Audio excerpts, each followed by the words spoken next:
Take about half a cup of self-raising flour, 2 teaspoons of chana dal gram flour, and 2 teaspoons of semolina suji, and then about half a cup of yogurt, and mix well with the required quantity of salt and water, and set aside the batter for about 30 minutes.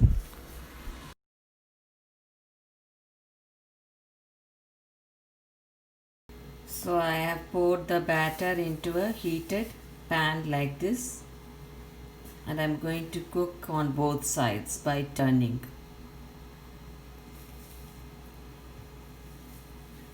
So you can see here how nicely it is cooking on one side. Now we are going to turn it the other side and cook. So you can see here we have cooked one side, we have turned it to cook the other side also until it becomes golden brown.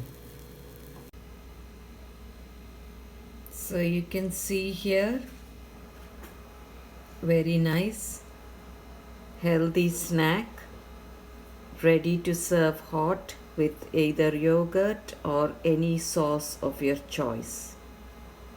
This is very healthy and tasty tea time snack, or even a quick lunchbox snacks.